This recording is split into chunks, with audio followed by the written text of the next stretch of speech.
So good evening again to everybody, and I'm glad to speak from the studio in Beit Avichai here in Jerusalem, first time in all our lectures that we made through this Corona year.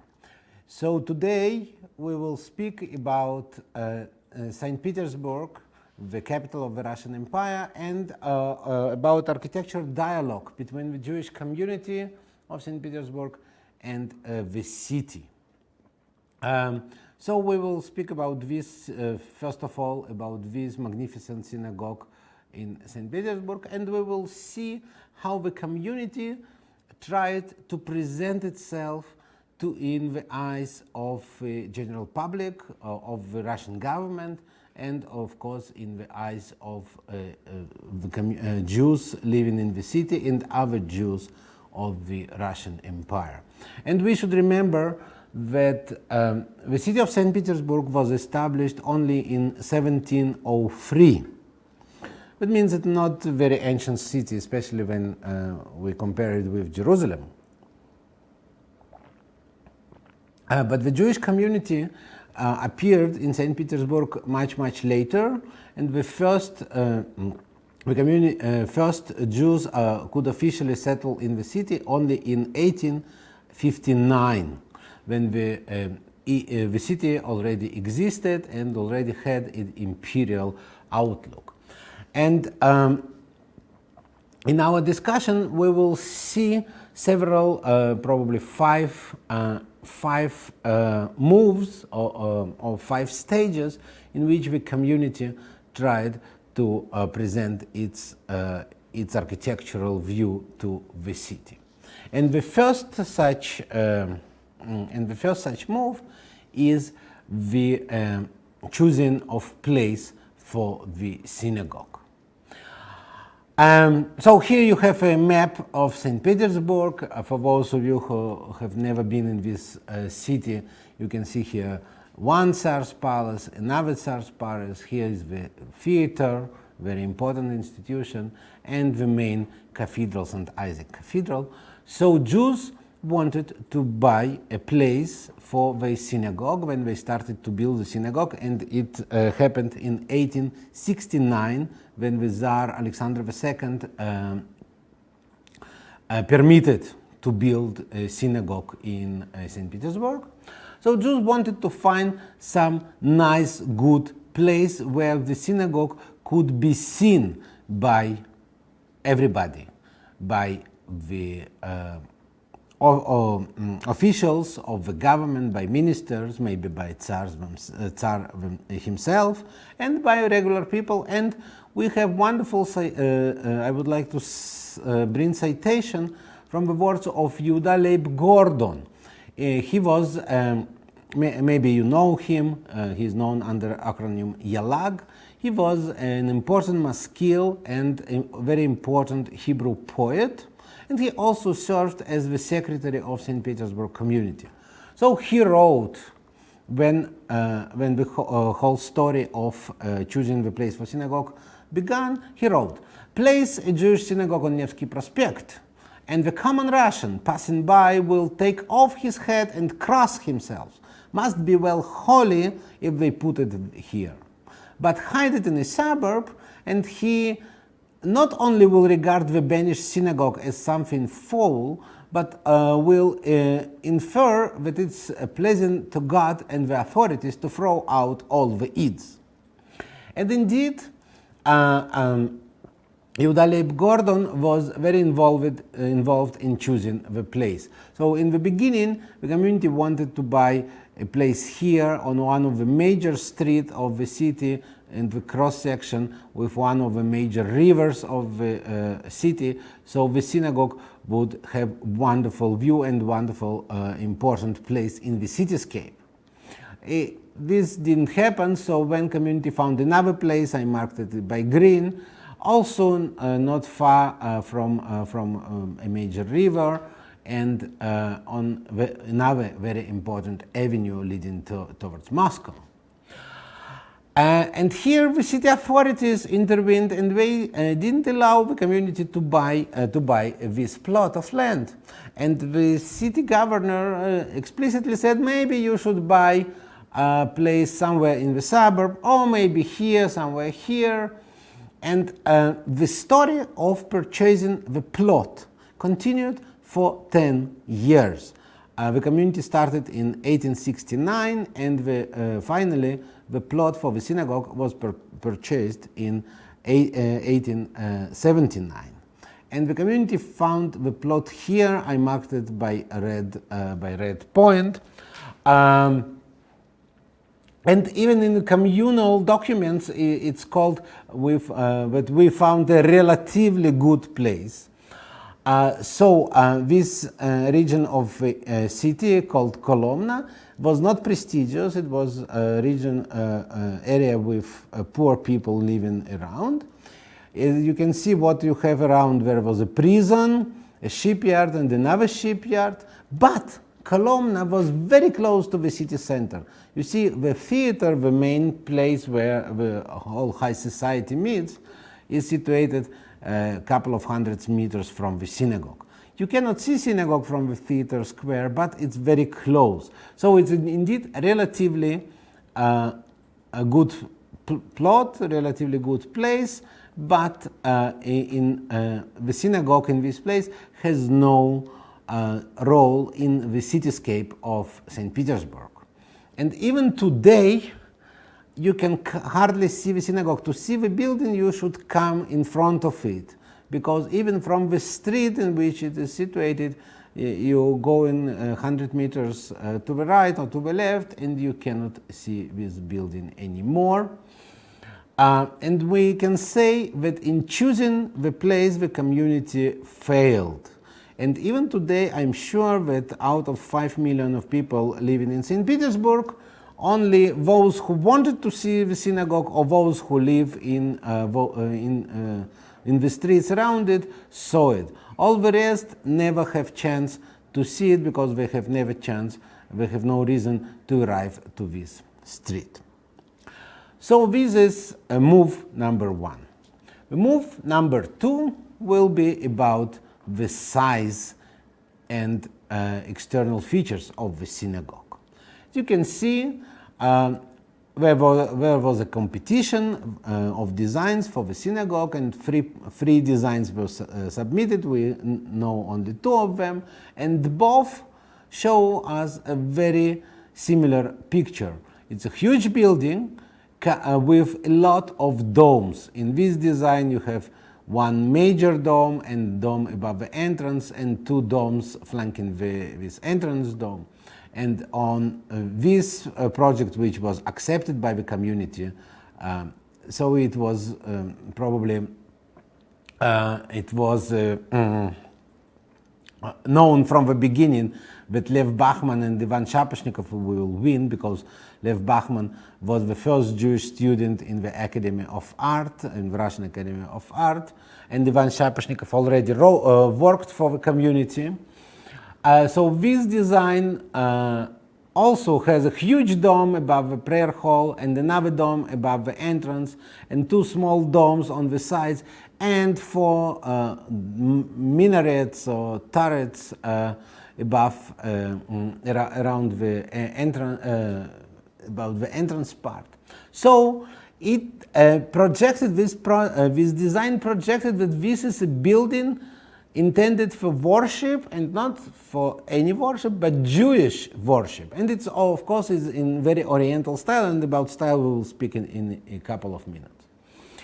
So the size of the synagogue and the number of domes of synagogue made the city authorities very to feel not easy. And I would like to quote the city governor, Alexander Zurov, which was quite good with the city Jews. And he wrote in his report to the Tsar, and in St. Petersburg, every facade of every house has to be approved by the Tsar. So he prepared his opinion, and he wrote, "I think that the facade of a synagogue draws too much attention by its splendor. The building of a synagogue built in this way would overshadow all non-Orthodox temples in the capital and even some of the Russian Orthodox churches. But the existing laws pertaining to Jews allow their settlement in the capital only as an exception. Permission to build a synagogue was given to the Jews only after long solicitation and as a special mercy. In such conditions, the first synagogue in the capital should have a more modest outlook which would fit the situation of Jews in our motherland. So exactly the city governor exactly understood what the Jewish community wants to say, and the Jewish community wanted to say, look, we are very good, we are very civilized, and we are entitled to get civil rights. We are entitled for emancipation in Russia, because Russian Jews were not emancipated until the collapse of the Russian Empire in 1917. So the building of the synagogue, it was not a building intended for worship, because real religious Jews, Orthodox Jews, they prayed in small prayer rooms situated here and there in the city. This synagogue was, its main purpose was not religious but symbolic and political. It should proclaim that we, Russian Jews, are civilized enough and good enough to be emancipated. And the city governor understood it immediately, say, stop, we don't, you are not emancipated yet, so be modest, be quiet.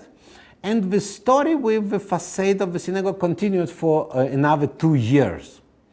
So this was the original design, and this is the design which was finally approved by the Tsar. You have here the Tsar's signature.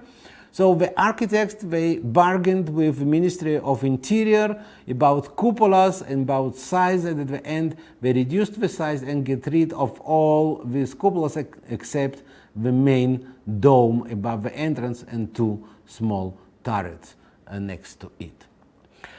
And the view of the synagogue, although it was approved and built, view of the synagogue was not very convenient for the city authorities, and in the Soviet years as well. So we see that the trees in front of the synagogue completely conceal it, and sometimes you cannot see the building at all because of the trees.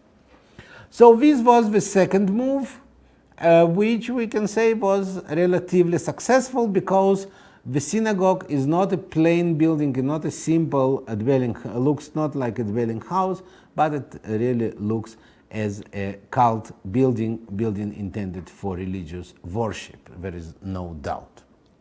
And now we will speak about the style of this building, which had to transmit that this is a building intended for Jewish worship, not Christian, not Muslim, but Jewish. So how you achieve it? Sorry.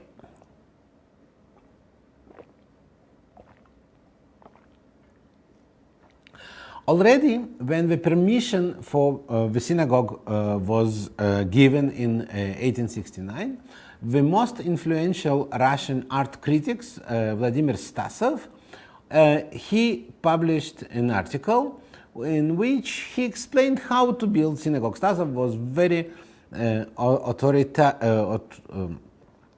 authoritarian person also, and he has amount of authority among Russian world of arts. And though he published a huge article where he explained how the Jews should build a synagogue, and he said that Jews, basically now we live in the age of nationalism, and every nation, every nationality looks how to express itself in architecture and how to find architecture which will fit to its national character. So Stasov looked for a genuine Jewish style. Where you look for genuine Jewish style? This text was written in 1872, so there were still no archaeological excavations in Palestine, so nobody knew how the ancient Jews built. So Stasov goes to Muslim Spain and says, look, The Spanish Jews, Sephardic Jews in Iberian Peninsula, they built in the Moorish style like the Arabs in this area. And we know synagogues from this period. That means that this style worked good for the Jews in Spain, and this style should be used for the synagogue in St. Petersburg as well, because this is the genuine Jewish style, this Arabic Moorish style of Muslim Spain. And he explained it on many pages how it should work, and at the end he says the main thing. He said, okay, and the community of St. Petersburg should have used as example the newly built synagogues in Leipzig and especially in Berlin. The synagogues which were already built in the Moorish style. So Stasov, making this theoretical discussion, he basically came to explain why German Jews chose Moorish style for their synagogues and said, okay, they did it very right, and we in Russia, or you in Russia, have to do the same. And indeed, the first Jewish building in St. Petersburg, which was not the synagogue because community couldn't buy the plot, was the building in Jewish cemetery, erected in 1873-74 by architect Ivan Shaposhnikov, a Russian architect. He was Russian, not Jewish. And we already see that it's building in the Moorish style. And where you find examples of Moorish style? Shaposhnikov didn't went to synagogues in Toledo, for instance, which were already known. No. The ultimate model for Moorish style is the Alhambra Palace in Spain. And this palace was, the architecture of this palace was published many times in different albums and was researched very well in the 19th century, and everybody knew it. And everybody in Europe used Alhambra as a model for Moorish buildings, and Shaposhnikov did completely the same. Since we have not much time, I would show only two things. You see, here you have triple window, which Shaposhnikov repeats here, and here you have an arch of very special form, which Shaposhnikov repeats here in the arch at the entrance to the building. New Moorish style, or this Oriental style, was not very common in the city of St. Petersburg. And basically we know only one building in the city which also uses New Moorish style. This is the building of Prince Muruzi. And the architects who built this building exactly the same years as the Shaposhnikov built the chapel, they were sent to Alhambra so that they can see these architectural monuments by themselves and made use of its architectural details. Why it was important for Prince Muruzi? Because Muruzi came from an ancient Byzantine family, and he wanted to express his Oriental origins. And you see, it's a mid-19th century, 70s of the 19th century, when Byzantine and Moorish and Moorish Oriental comes together. So you express your Byzantine identity using Moorish style from medieval Spain. It doesn't contradict each other. So, one example in St. Petersburg, it's the only almost the only example of using of New Moorish style in the architecture of St. Petersburg.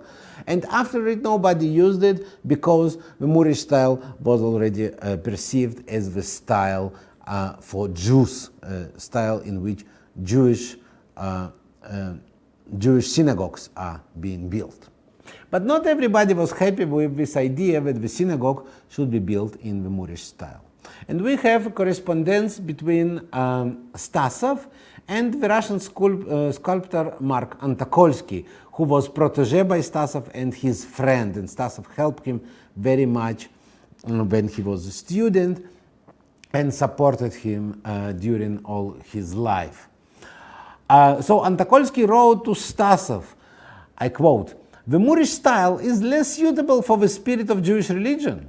This style is too light, too coquettish. There is in this style magic luxury in which fairy king live, but in no way is there anything that fills it with fear and adoration."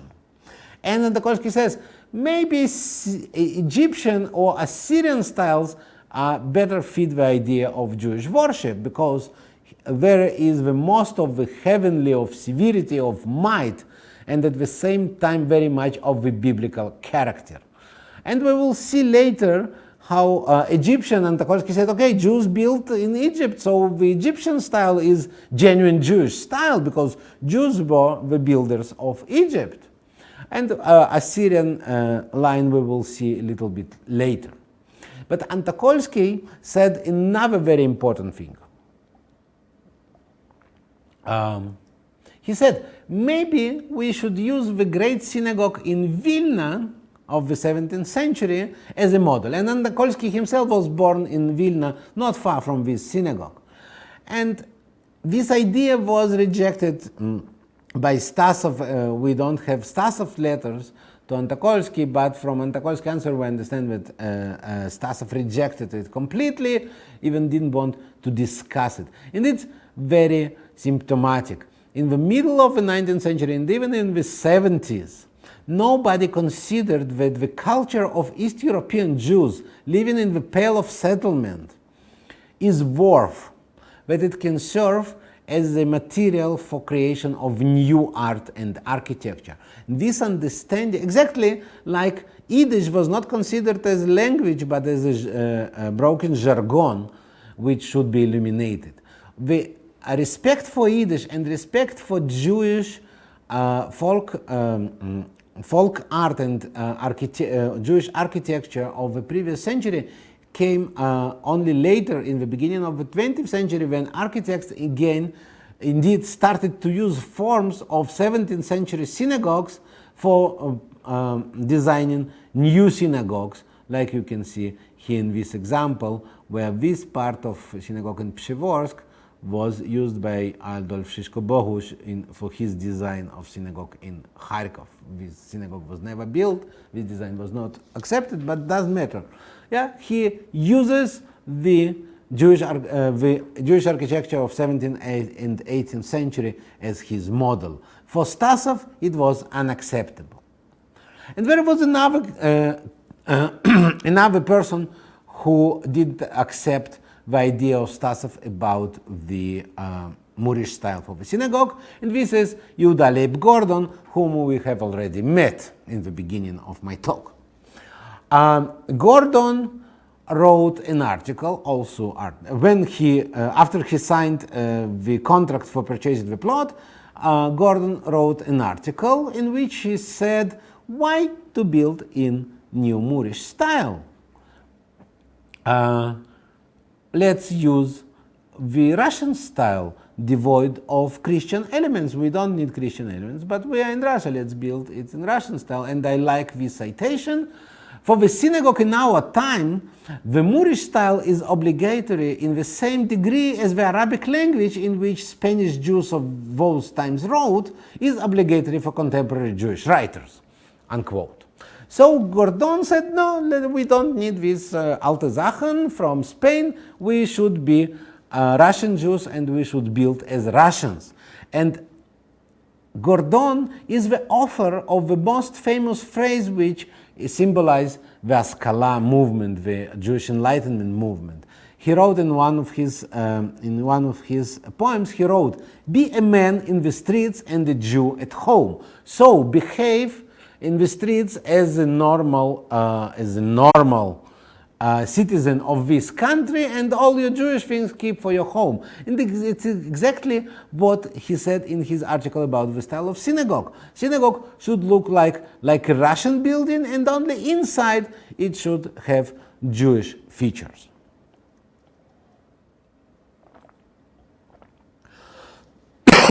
Sorry. The arguments between Gordon and Stasov ended ended by kind of tragic way. Gordon, there was another conflict inside St. Petersburg community with Chabad Hasidim, and Gordon was accused, falsely accused, and exiled from the city. And Stasov entered the commission which decided about the project of the synagogue, and we understand that the synagogue was built in the New Moorish style, and we can see it if we look at the pictures. And here I bring you only two examples, and here we have a photograph of the interior of the small prayer hall in this synagogue, made by sculptor Anolik. And here is a page of ornaments from Alhambra, and you can see how the sculptor simply copied those forms in his design of the prayer hall, and we can see it even larger. Yeah, as you see here, you can find exactly from where he took it. And the same is with the capitals. Here we have capitals from Alhambra and the capitals of columns of St. Petersburg Synagogue on the exterior and in the interior. And you see, for instance, how this element is repeated here, and this rocaille appears here, and so on. So the synagogue, the architects of St. Petersburg Synagogue used Neo-Moorish style as a style which represents Jews in the eyes of themselves and in the eyes of non-Jewish population, and what is important, we still in the Russian capital, in the eyes of the Russian authorities. But Alhambra was not the only model from which architects borrowed.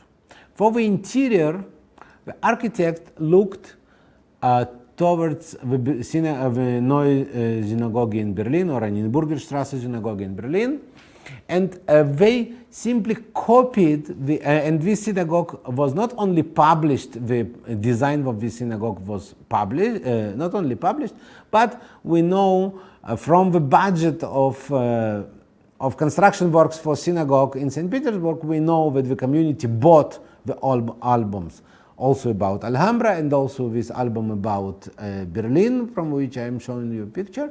And the community also sent both architects to Berlin to see this Oranienburgerstraße Synagogue and to understand how it works. And the architects simply copied the Eastern apse from Berlin in St. Petersburg. And you can see there is an apse with a gallery for choir. Here it is in St. Petersburg, with windows in the dome, on the half dome here, and a kind of kiborium in front of the Torah ark. Exactly, very similar, not exactly, but very, very similar to this in Berlin. And there was another additional source for copying of architectural features from St. Petersburg, and this source mentioned Rachel Vishnitzer, the first art historian who started to work on Jewish art. And she wrote, oh yes, the cupola, the dome of the St. Petersburg Synagogue was copied from Mamluk mausolea in Cairo. And indeed, when I was in Cairo and I went to see those Mamluks buildings, I jumped next to every building and said, oh, it looks like our synagogue. But not exactly. Each one of them is different. So the architects combined, and they took this idea of corners, cut corners, from the Mamluk architecture of 14th, 15th century Cairo, and they brought it in St. Petersburg and used it in the synagogue in St. Petersburg. And from St. Petersburg, it was taken by other architects to other synagogues of the Russian Empire, like here, for example, in the synagogue in Yelizavetgrad, built after the inauguration of the Choral Synagogue in St. Petersburg. And after we spoke in one of my previous lectures, I spoke about the influence of St. Petersburg Synagogue on synagogue architecture in the Russian Empire, and indeed after the inauguration of the synagogue in 1893, the Moorish style was used almost in the majority of newly built large synagogue, and we can see in Vilna the idea is copied from St. Petersburg with this ciborium in front of the Torah ark, and Moorish style we can find in other cities in the Pale of Settlement and in the cities outside of the Pale of Settlement. This is the synagogue in Samara, and I intend to speak about it in the next lecture next week. And even in Kishinev, far south, the new synagogue, progressive choral synagogue, is also Neo-Moorish. But Neo-Moorish was not the only choice for the Russian synagogue builders, and there was a choice to go after the advice of Yehuda Leib Gordon and to use the Russian style, as we see in the Brodsky synagogue in Kiev, or in many small synagogues in small towns not far from Kiev and also far from Kiev. And there was another choice to go after the neoclassical synagogue in Warsaw, like did the Jews in Moscow when they built their own choral synagogue. So they copied the neoclassical style of Warsaw synagogue. And why neoclassical fits Jews? It's again the discourse about emancipation. Neoclassical is the style of ancient Greece and ancient Rome, where all citizens were equal. So for Jews using the neoclassical, it means to speak the language of equality of all citizens before the law. But in St. Petersburg, as we saw, it was the Moorish idiom which was chosen to represent Jewish religion. And one last sentence about this synagogue, and also about Yehuda Leib Gordon. In his article, Yehuda Leib Gordon not only said that the synagogue shouldn't be Moorish but should be Russian in its style, but he also opposed using of Magen David, of a six-pointed star, for the synagogue, because it is not ancient Jewish symbol, it's Kabbalistic symbol, and when you put it on the dome of synagogue, it simply looks like cross.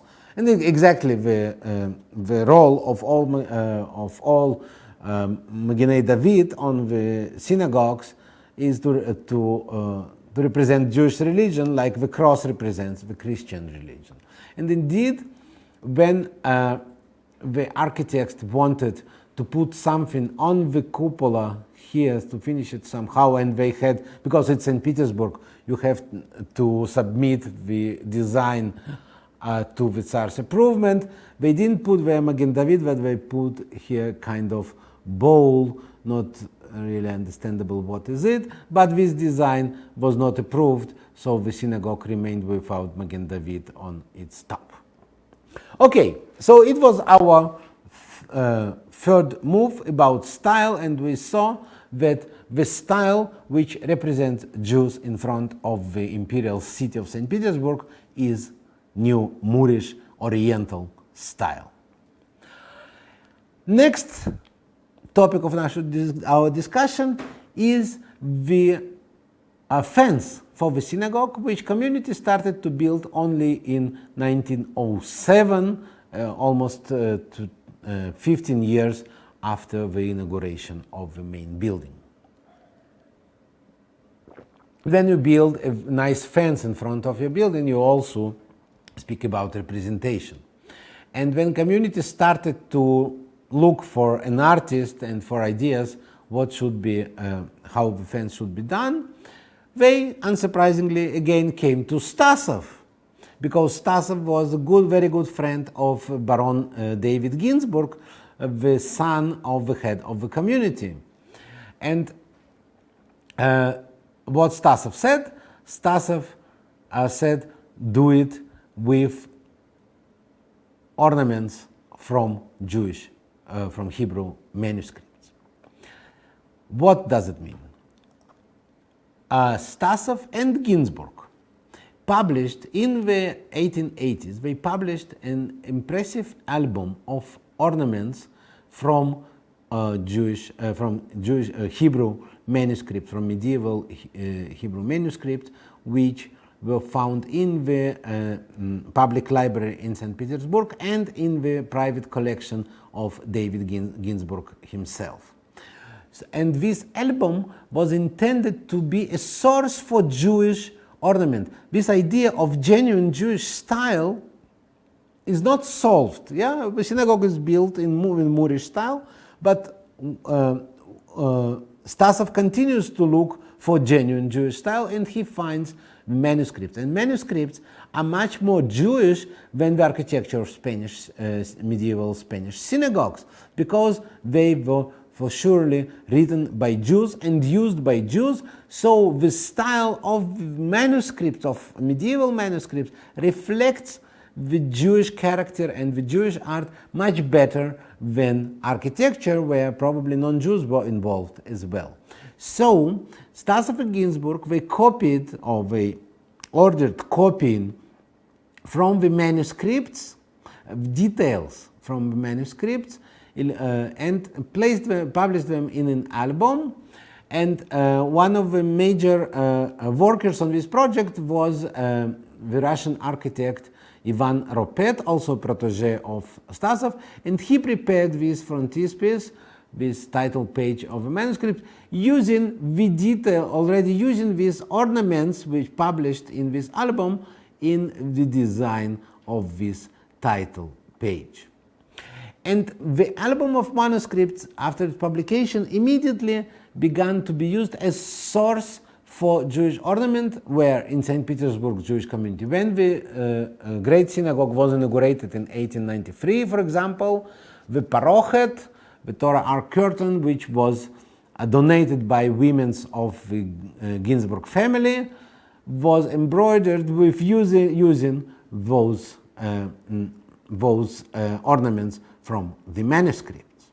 And so when the fence was erected, the community invited Ivan Ropet, the same guy who made this album, who draw the title page of the album, and he made the design of the new fence, and he used the ornaments from medieval manuscripts.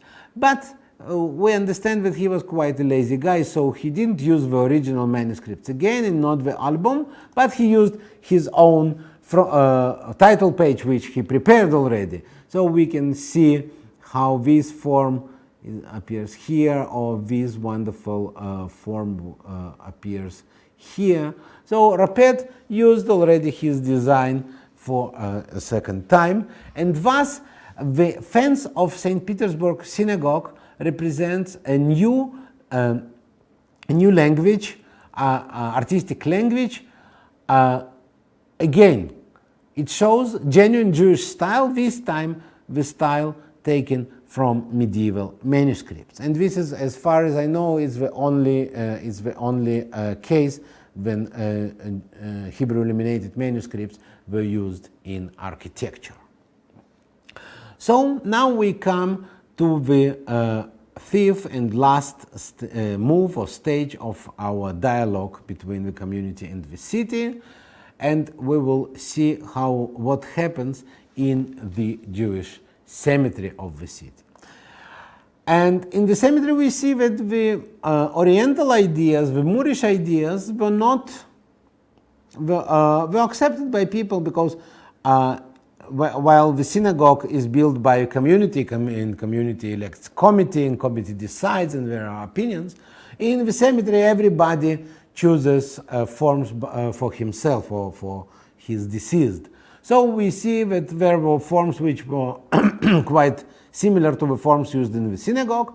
There were in other Oriental designs for other graves, But only one grave in the entire St. Petersburg cemetery was done using the ornaments from Hebrew illuminated manuscript, and this is the tomb of Mark Antokolsky. And who was organizing the burial of Antokolsky? It was Stasov. And Stasov also made a program for his gravestone, grave monument, which was made by Ilya Ginsburg, a pupil of Antokolsky and also protege of Stasov, and Ginsburg used the ornaments from the album. And for Stasov, Antokolsky was a representation of Jewish artist as he should be. The connection between Antokolsky and Jewishness and Stasov is seen not only in the cemetery but also in other instances. For instance, when Stasov organized celebration of 25 years jubileum of Antokolsky's first work, he and his circle prepared a congratulatory letter to Antokolsky, a congratulatory address. Stasov was behind this idea. Who made the design? Ivan Ropet, the same architect. And what we did, instead of making simple letters, simple rectangular letter, we made a kind of Esther scroll with Esther scroll case. And how you do it? Of course, you use the ornaments from medieval manuscripts, and for the case you use, this case was already drawn by Ropet 10 years before in the title page of the album of manuscript. Sorry, and this address made an impression, and we even find a depiction of Stasov dressed as biblical prophet reading this congratulatory address for Antokolsky, which looked like Megillat Esther. And Antokolsky for Stasov was really Russian Jewish artist. He made Russian sculpture on Russian topics, but he also made Jewish sculpture with Jewish topics, and he was perceived by other Russian artists as a Jew, and we see here a drawing by Ilya Repin where we can see Antokolsky with a talit. And so for the grave of Antokolsky, it was, in the Stasov's eyes, it was important that the genuine Jewish style from the ornaments would be used. But this is the only monument in the cemetery. So this idea to use medieval Hebrew manuscripts as a model for a style representing Jews it was not accepted by the large community, by St. Petersburg Jews. And when Stasov didn't press, and after the death of Stasov, it was forgotten. This idea that you have such a rich source for the new style was forgotten, and we can see it in the building of new cemetery chapel, which was erected in St. Petersburg Jewish Cemetery, in the St. Petersburg Jewish Cemetery in 1907. So the design which won the competition was prepared by Yakov Gewirtz or Gewirtz, Jewish architect, and he, as you can see here, he used a new architectural language for representing the Jewishness, and this language came from the reconstructions of the Jerusalem temple by Charles Chipier. Quite recently published reconstruction, and Chipier reconstructed the temple using the new fundings from Assyria and other countries in today's Iraq. So he said, okay, if we have temples there which ends with such things above and have two pylons, so probably Jerusalem temple was built in the same way, and he prepared detailed reconstruction of the temple, which was extensively used in Europe and also Gewertz took this idea of two pylons and other forms from the reconstruction of Chipier. But when the building was finally built, we see that these Chipier things they remained, but new Oriental things were added. And in this case, you see here there was no arcade in the original design, and even the door as it built, it got an Oriental arch, and you can compare here there was no Oriental arch. But here it is. So the community forced Gewertz to use the Oriental language again for expressing the Jewishness of this building. But this time he went not to Alhambra for the model, but he used the architecture in Bukhara and Samarkand as a model for his Oriental building, and you can see how the arches are taken from this Bukharan example, also 16th century building. It's a different architectural language which became also popular at that time, and we can see that the mosque in St. Petersburg, also built in the same years, also used Samarkand and Bukhara architecture as its model. And in general, we must say that architects of the beginning of the 20th century, they looked for new models for old ideas, and I will demonstrate it on this example, for the new Russian style. In the 80s and 90s, it was the Moscow style, Moscow-Yaroslavl style of the 16th and 17th century, very detailed, very colorful style, which was used for new Russian buildings in St. Petersburg and everywhere in Russia.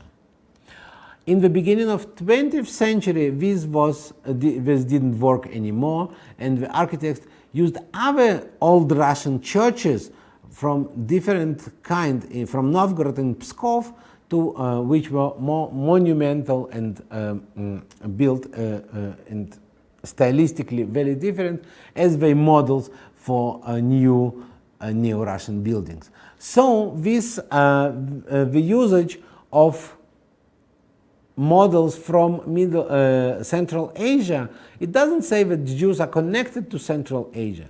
It's just a new model for architectural forms which Gewertz used in his building. And to end my talk about this building, I would show also that the nearby building at the cemetery, which was intended for the servants at the cemetery, was also designed by Gewertz using the same elements. So what we have at the end?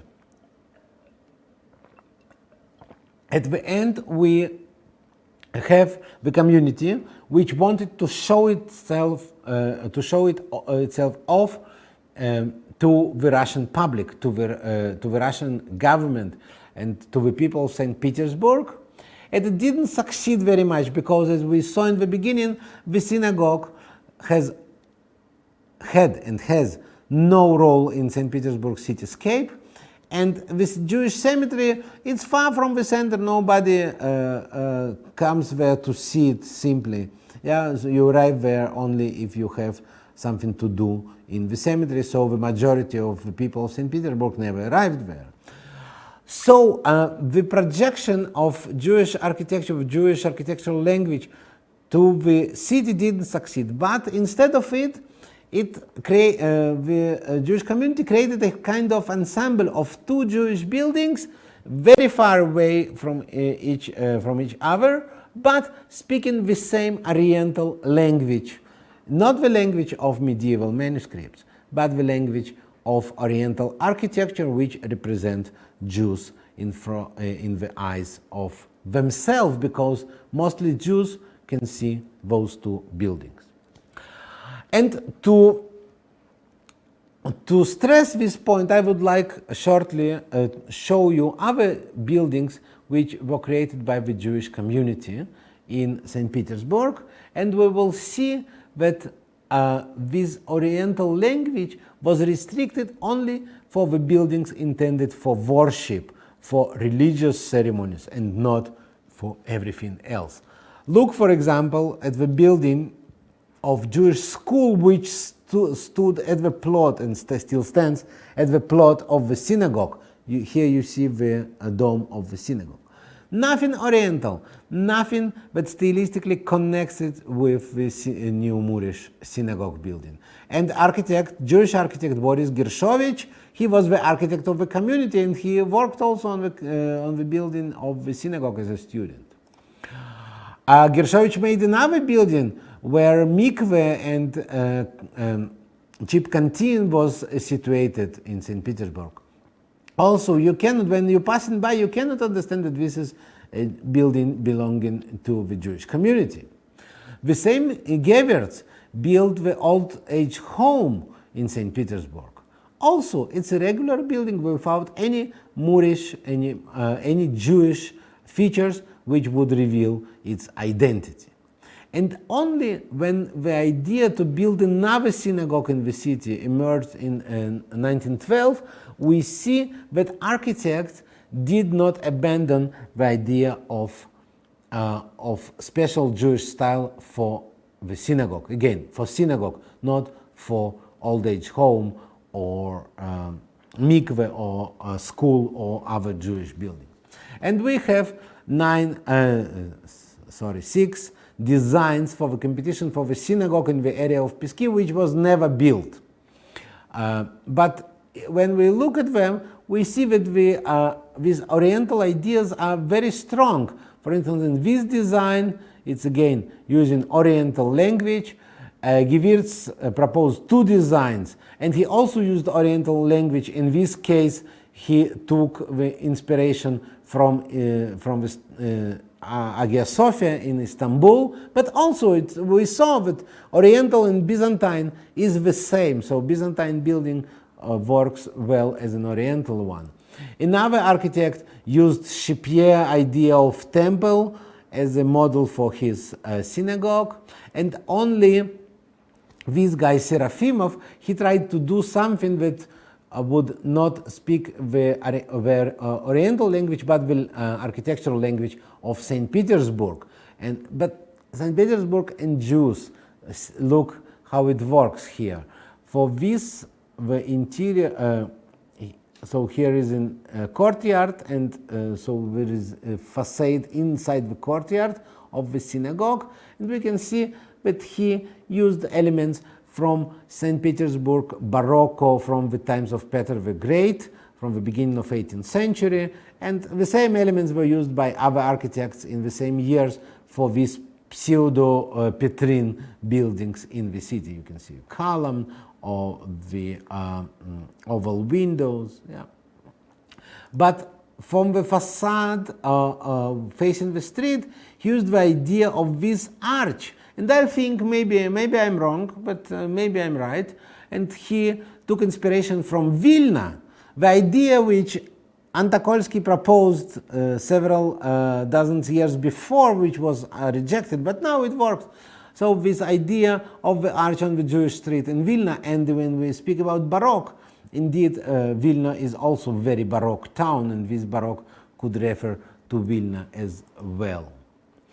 So, to finish my talk for today, I would like to repeat that the idea of representing Jews towards the Russian society and the Russian government through the architecture didn't work very well, because those buildings were not very well seen in the city of St. Petersburg.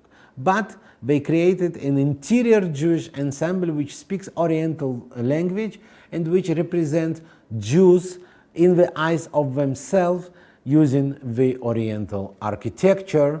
And what does it mean? Maybe we will speak in my next lecture in the next Sunday. So thank you very much for your attention.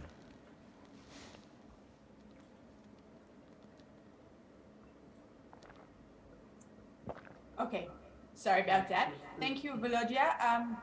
Can you hear me now? We had a technical issue before. Can you hear me now? Yes, yes. Yes. Okay. Great. So thank you very much. And we have quite a few questions collected. So we'll take a few of them, and I hope people will feel lucky. David wants to know if in St. Petersburg there were Jews from Bukhara also, or only from Ashkenaz? No, no. Okay. Short answer. How did the Jewish community raise the funds for the project, assuming that communal members were not necessarily wealthy? The communal members were especially wealthy because it was a very elitist community which consisted of rich bankers and other rich businessmen and entrepreneurs, and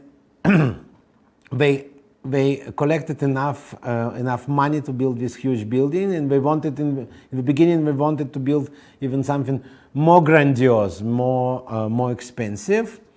The largest part of money came from the Ginsburgs and from Polakovs. Ginsburgs were bankers and they owned the most important private bank in Russia, and Polakov was the railroad king of Russia. He built railroads and was extremely rich also. Are any of these beautiful synagogues still in use today?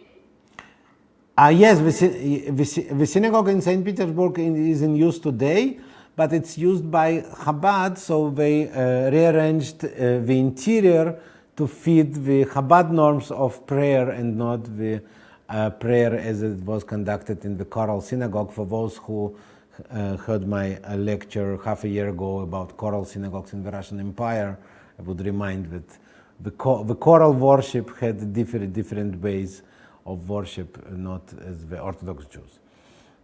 So Chabad is not choral. Got that. How many Jews were living in St. Petersburg at the time of the design of the synagogue?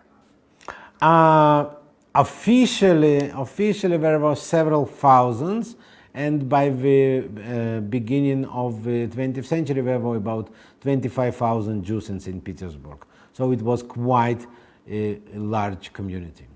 But members of this community, the paying members of the community of the Great Synagogue were usually 250, 300.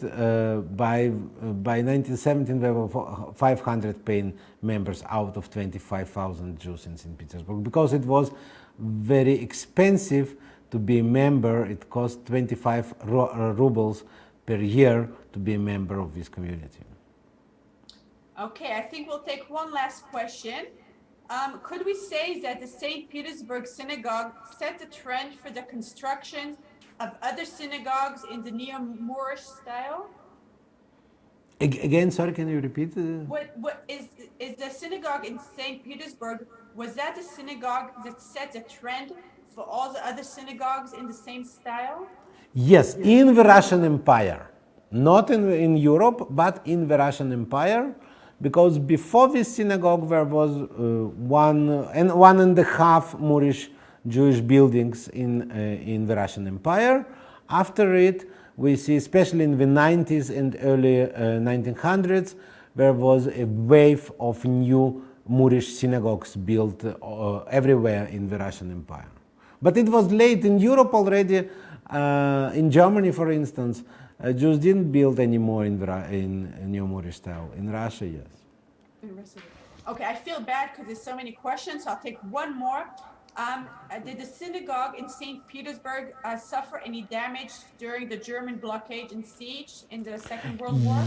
Yes. There was one shell, one or two shells which hit it, but it was very minimal damage, and it was repaired after the war. Okay, my apologies for the questions not answered. Next week, Anna will be joining us, for those who remember her from the previous series, and we'll be hearing about your very recent experiences, I hope, in your research, right? Yes. Okay, so we'll be waiting for that. So we hope to see everyone here with us again next Sunday. And enjoy the rest of your evening. And thank you very much, Dr. Levin. Yeah, thank you very much, and have a good week.